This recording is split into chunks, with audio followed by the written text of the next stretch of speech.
Halo teman-teman, apa kabarnya kalian hari ini? Semoga di masa pandemi, di masa perpanjangan PPKM, kalian dan kita semua diberi kesehatan dan tetap semangat menjalani aktivitas ya. Oh iya, kali ini kembali lagi dengan saya di 107,8 MHz Studies FM, The Education and the Entertainment Radio. Sebelumnya kita kenalan dulu boleh ya.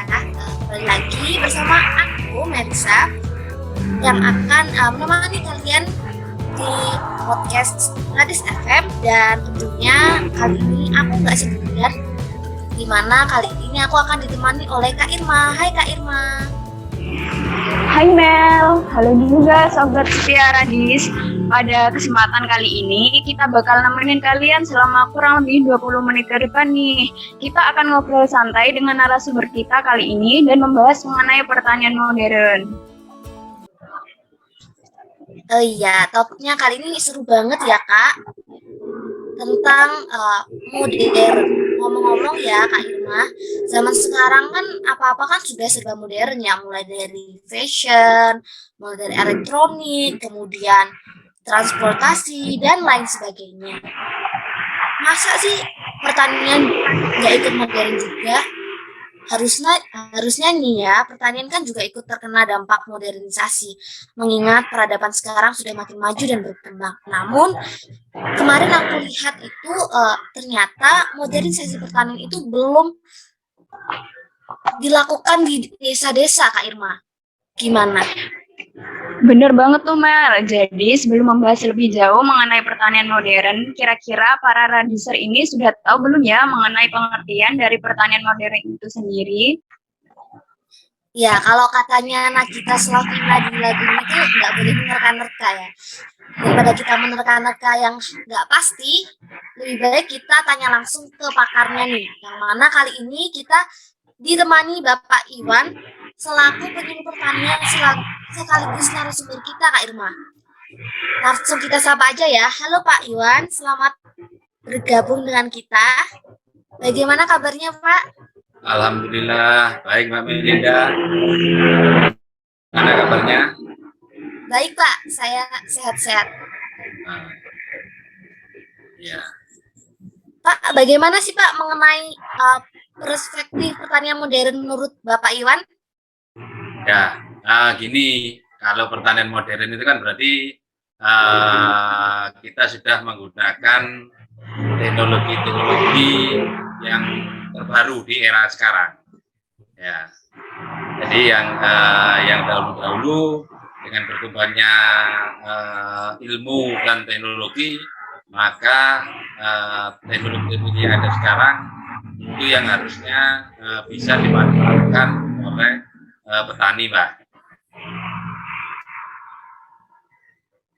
Jadi memang titik beratnya pada ilmu dan teknologi, di mana perkembangannya sekarang kan semakin pesat perkembangan teknologinya. Beda dengan zaman-zaman tahun 80-an itu sudah berbeda sangat jauh. Itu Mbak. Kalau boleh nanya lagi nih Pak, kan kita tahu bahwa petani di Indonesia itu kan usianya sudah tidak produktif nih Pak, sekitar usia 50 tahun ke atas. Bagaimana sih menurut pandangan Pak Iwan mengenai modernisasi pertanian bagi para petani kita yang usianya sudah tidak produktif lagi? Pasti teman-teman juga penasaran ya, bagaimana Pak? Jadi memang banyak kendalanya Mbak, khususnya bagi petani-petani yang memang dia mulai belajar pertanian itu tahun 80-an, itu rata-rata mereka sudah belajar pertanian. Dan kebiasaannya petani itu karena memang dari sisi sumber daya manusianya memang masih perlu untuk ditingkatkan, ya, sehingga kadang apa yang mereka lihat itu yang biasanya mereka terapkan.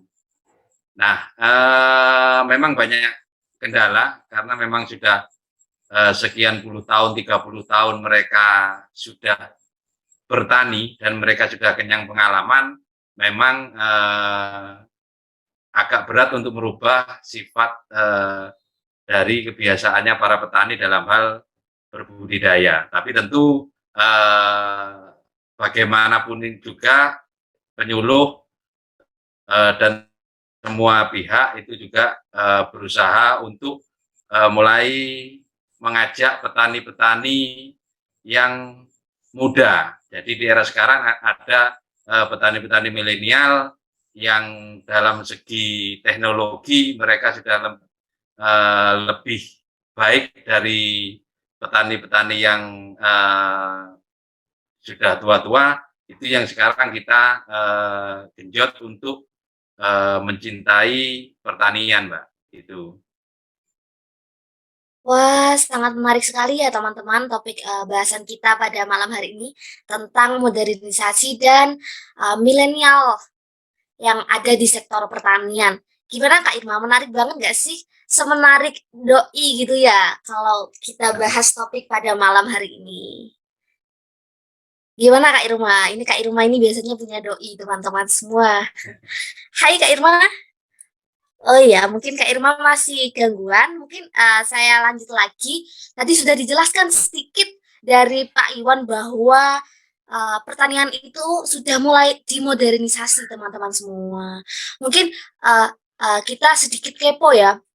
Sejauh apa sih pertanian modern yang sudah dilakukan di negara kita tercinta di Indonesia yang sebentar lagi akan ulang tahun ke-76 tahun. Mungkin kita akan membahas sedikit apa sih pertanian modern yang sudah diterapkan yang akan dijelaskan oleh Pak Iwan. Silakan Bapak. Ya, jadi dari tahun ke tahun kita sudah mulai mengenalkan teknologi-teknologi khususnya alat dan mesin pertanian, Mbak Melinda. Jadi beberapa tahun terakhir, 10 tahun terakhir itu sudah mulai dikenalkan dengan yang namanya alat tanam, yaitu transplanter.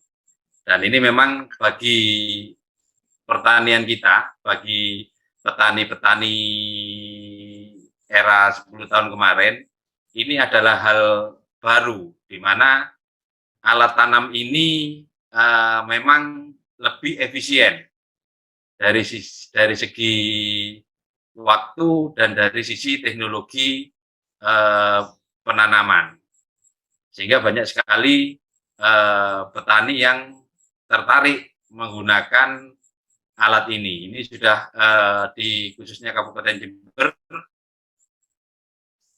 ini memang sudah cukup banyak ya. Cuman memang alat-alat ini memang itu kita sudah menjadi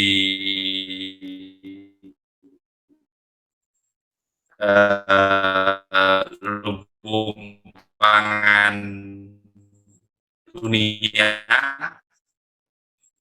ya, salah satunya adalah dengan memberikan bantuan-bantuan kepada petani berupa alat-alat pertanian.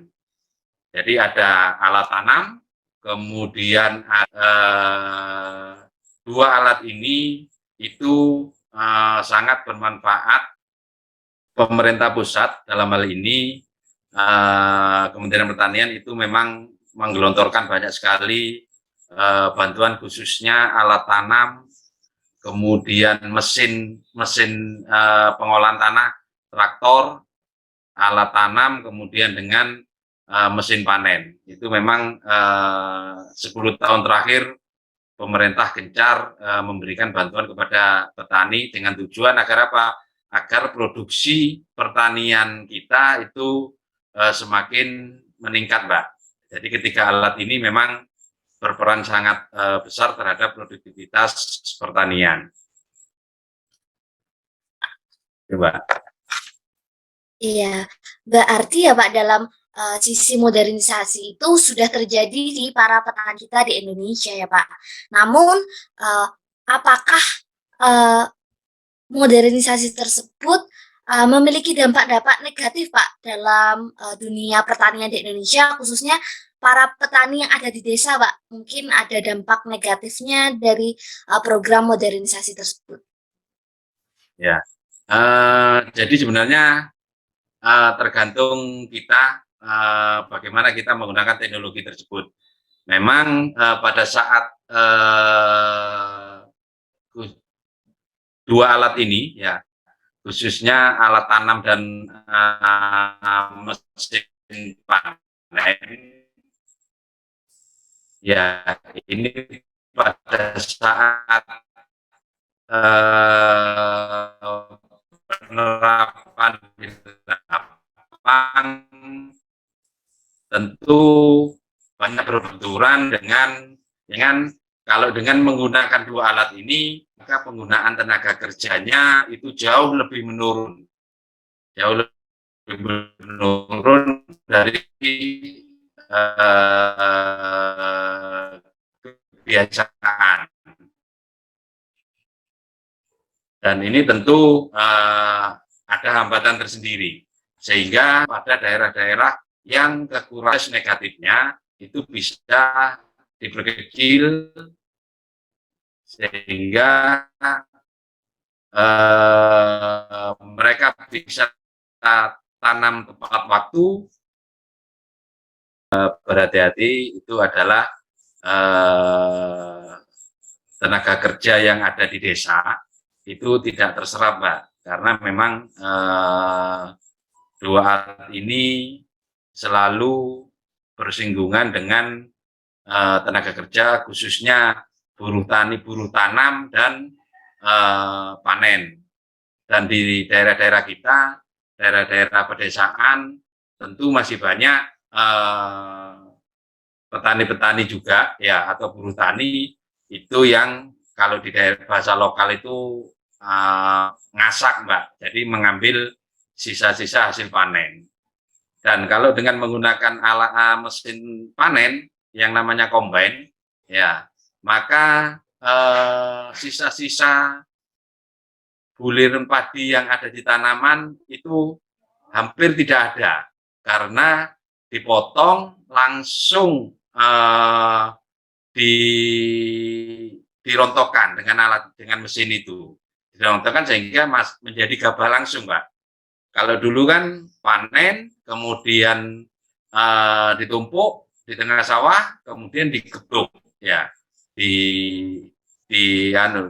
apa itu namanya, atau menggunakan mesin dores. Nah, dengan alat itu masih ada bulir-bulir padi yang menempel di malainya. Nah, sehingga beberapa orang itu memang mengambil sisa-sisa tersebut. Sedangkan kalau menggunakan mesin panen, ya, maka yang keluar itu bersih, Pak. Jadi gabah itu langsung packing masuk karung, ya, jeraminya itu keluar. Nah, ini yang memang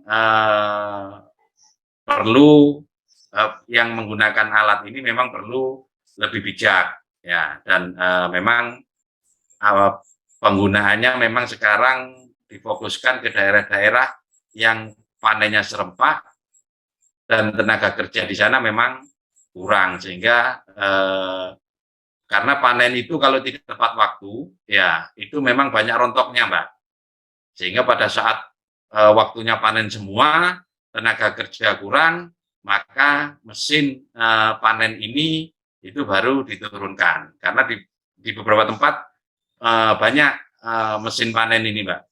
Di Kabupaten Jember mungkin ada sekitar 25 sampai 30 mesin panen.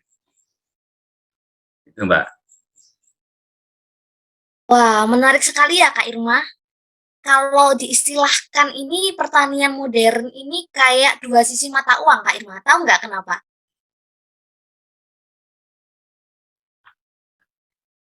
Ya mungkin Kak Irma masih gangguan.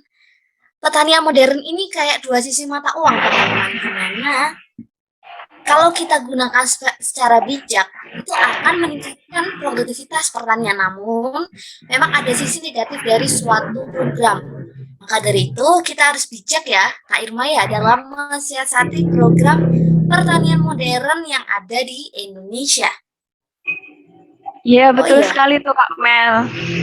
Nah, jika tadi sudah dijelaskan sangat detail sekali sama Bapak Iwan terkait dampak negatif dari penggunaan pertanian modern ini, pastinya ada dong dampak positifnya dari penerapan pertanian modern itu sendiri.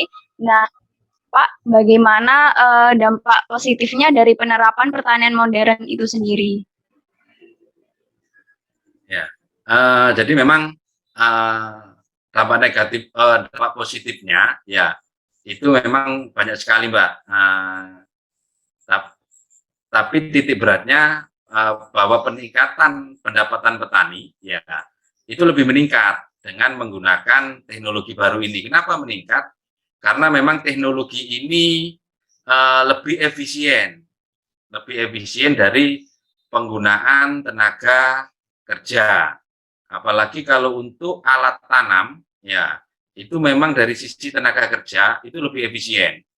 Kemudian dari sisi waktu, ya karena kan kalau bibit itu harus ditanam secepat mungkin, Pak, setelah itu dicabut dari uritan, ya dari tempat pembibitan itu harus segera dicabut. Nah, kebiasaannya selama ini kalau menggunakan tradisional, ya itu biasanya dicabut, kemudian tidak langsung segera ditanam. Tapi kalau menggunakan alat tanam transplanter ini, ya maka tempat pembibitannya itu memang khusus, tidak seperti biasanya yang di tengah sawah. Ini memang dia khusus, ada tempatnya, ya. Kemudian umur tanaman itu juga lebih muda umurnya, umur bibitnya pada saat tanam. Dan dia juga tidak terlalu lama bibit ini diam. Jadi setelah di tempat diambil dari tempatnya, ya kemudian langsung ditanam. Nah, ini sangat berpengaruh terhadap jumlah anakan nantinya, Mbak. Ya, sehingga memang alat tanam ini dari sisi tenaga kerja itu lebih efisien, kemudian dari sisi teknologi pertaniannya, cara bertanamnya itu juga lebih baik, bisa tanam muda dan tanam dangkal. Di samping itu, yang kebiasaan kita kalau menggunakan tenaga manusia itu tanamnya kan lebih dari 3, Mbak. Nah, kalau menggunakan alat tanam ini, maka rata-rata itu 2. Dalam satu rumpun itu ada 2 bibit yang ada di sana. Sehingga lebih efisien dalam penggunaan benihnya. Benihnya lebih sedikit. Kemudian tanamnya lebih mudah. Jarak tanamnya itu juga lebih teratur. Ini kalau kita menggunakan alat tanam. Nah, kemudian pada saat kita panen, pada saat kita menggunakan mesin panen, ya ada combine, ada yang kecil dan ada yang besar. Nah, penggunaan combine ini bisa menurunkan tingkat kehilangan karena berdasarkan beberapa kajian dan penelitian di lapang, kemudian pengamatan teman-teman penyuluh, memang proses panen ini, ya alat panen ini sangat berpengaruh terhadap tingkat kehilangan. Nah, selama ini tingkat kehilangan kita sangat besar. Ya, nah oleh karena itu pemerintah kemudian konsen untuk menurunkan tingkat kehilangan ini agar lebih rendah. Kalau tingkat kehilangannya lebih rendah, maka tentu produksinya itu akan lebih baik. Nah, kemudian kalau produksinya juga lebih tinggi atau lebih baik, maka pendapatan petani itu juga lebih meningkat. Ya, nah kalau kita menggunakan tenaga tradisional, ya dengan sabit, kemudian dipotong, kemudian tidak langsung di eh, apa itu didores, anu gabahnya dirontokkan, tapi ditumpuk dulu. Ya, nah ditumpuk dulu itu kadang langsung dirontokkan, kadang dia nginap. Nah, kalau nginap tentu ada kelembapan yang terjadi di tumpukan-tumpukan itu karena nginap semalam. Nah, kalau menggunakan mesin panen ini, ya saat itu juga dipotong, masuk ke mesin, kemudian dirontokkan oleh mesin tersebut. Dan yang keluar kemudian sudah berupa gabah. Nah, alat ini ternyata bisa menurunkan yang tingkat kehilangan yang sebelumnya itu sangat tinggi, itu sekarang sudah hampir mendekati 0%, Pak, kalau bisa saya katakan, karena semuanya bersih, masuk bulir-bulir padinya itu, gabahnya itu langsung di packing, ya langsung masuk ke sak, itu. Jadi tinggal ya tinggal ngangkut ke pinggir sawah aja. Jadi hari itu juga satu hari itu kalau 1 hektar dengan menggunakan mesin ini itu bisa selesai waktu panennya. Itu Mbak, dampak positifnya mesin kita menggunakan teknologi yang ada. Nah, gimana Radiser? Seru banget kan topik pembahasan kita di podcast kali ini. Lah, ini topik kita sudah istilahnya tuh udah seru-serunya. Kalau nonton bola itu udah mau golnya. Oh iya, mungkin teman-teman juga pada penasaran nih ya, gimana sih program modernisasi pertanian yang mana tadi dijelaskan punya 1000 atau mungkin lebih ya dampak positif. Mungkin teman-teman Radiser pada bertanya-tanya, apa sih kendala yang dihadapi para petani di Indonesia dalam menjalankan program modernisasi pertanian ini? Gimana Kak Irma? Pasti teman-teman Radiser di rumah pada penasaran. Oh ya, mungkin langsung saja untuk menjawab penasaran dari teman-teman Radiser di rumah yang lagi dengerin podcast mungkin sambil rebahan, sambil tidur-tiduran, mungkin ada yang dipenasarankan dari kendala pelaksanaan modernisasi pertanian, langsung akan dijawab oleh Bapak Iwan. Silakan Bapak. Ya, jadi memang tidak semudah membalikkan tangan, Pak, dalam hal penerapan teknologi ini. Yang pertama karena memang lahan kita, petakan-petakan sawah itu terlalu kecil, Mbak. Jadi kalau untuk daerah-daerah tempat saya itu satu petak itu hanya 0,1 hektar satu petaknya, sehingga banyak galengan, ya banyak galengan-galengan, banyak yang terkotak-kotak sawah kita, walaupun hamparannya sama, ya ketinggiannya sama, tapi karena beda kepemilikan, maka itu terkotak-kotak. Nah, petakan-petakan yang kecil ini tentu akan menghambat dari modernisasi pertanian. Beda dengan kalau yang kita lihat di beberapa tempat yang ada di luar sana, Pak, yang di luar negeri kan hamparannya besar-besar. Ya, itu kadang satu petak itu bisa 1/2 hektar, bisa 1 hektar, itu satu petak. Nah, tentu sekarang ini itu yang menjadi kendala kita, yaitu menghilangkan batas-batas atau sekat-sekat yang ada di lahan sawah. Itu dari sisi petakan-petakannya, memang hambatannya seperti itu. Yang kedua yaitu pola tanam. Ya, pola tanam kita itu tidak seragam. Petani punya keinginan sendiri-sendiri, Mbak. Sehingga dalam satu hamparan itu kadang ada yang tanam padi, kadang ada tanam jagung, kemudian ada tanam korti. Jadi tidak sama.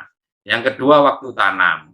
Waktu tanam itu di beberapa tempat itu tidak serempak, ya, tidak serempak. Ada yang sekarang panen, kemudian ada yang sekarang tanam, kemudian sekarang setengah perjalanan. Jadi pada saat kita mau menerapkan teknologi-teknologi pertanian. Nah, harapannya sebenarnya bagaimana kita bisa menyeragamkan itu, ya, sehingga pada saat tanam, nah, secara serempak kita tanam bersama-sama. Kalau kekurangan tenaga kerja, maka transplanternya bisa digunakan. Begitu pula pada saat panen. Pada saat panen, apabila bersama-sama waktu panennya, maka mesin panennya itu juga bisa jalan. Kalau satu petak, dua petak panen, yang lainnya belum panen, maka alat ini tidak bisa masuk ke petaan sawah yang mau dipanen. Kalau itu petanya yang di tengah-tengah, ya. Jadi ini kendalanya. Yang ketiga yaitu sumber daya manusianya. Kita tahu bahwa pertanian kita rata-rata usianya sudah di atas 50, sudah di atas 45 tahun, itu rata-rata sudah seperti itu, sehingga butuh strategi khusus untuk merubah perilaku mereka. Tapi di beberapa tempat petani-petani muda sudah mulai bergeliat, sudah mulai mencintai dunia pertaniannya, sehingga mereka sangat mudah kita kasih teknologi baru, mereka sangat mudah untuk menyerapnya. Ya, bahkan di beberapa tempat ada petani-petani yang sudah menggunakan drone, memang, ya, itu milik sendiri. Beberapa tempat sudah ada yang seperti itu, yang mereka gunakan untuk mengontrol tenaga kerja yang ada di sawah, Mbak. Jadi itu kondisinya sekarang, Pak, kesulitannya. Wah, sangat seru dan menarik sekali ya teman-teman Rajiser di rumah.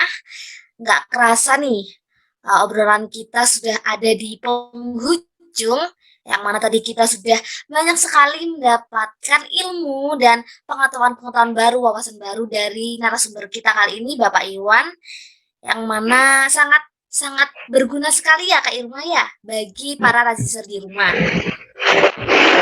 Wah, bener banget Kak Mel. Tapi sayang sekali kita sudah sampai di penghujung acara. Kurang lebih sudah 20 menit kita menemani kalian ngobrol-ngobrol terkait pertanian modern bersama Kak Melisa dan juga Bapak Iwan. Terima kasih Bapak Iwan selaku narasumber kita kali ini. Sama-sama, Mbak. Makasih waktunya. Nah, buat para Rajiser di rumah, jangan sedih, jangan risau, jangan galau, karena kita akan berjumpa lagi di podcast selanjutnya. Jangan lupa untuk stay tune terus, jaga kesehatan, stay di rumah, dan kita berdoa sama-sama biar pandemi ini segera berakhir dan kita bisa bertemu bersama-sama. Gimana Kak Irma? Ya, tapi jangan lupa ya, subscribe dan juga like YouTube channel kita di Radis FM 107.8 MHz. See you next time guys. Bye. Dadah, para Rajiser di rumah.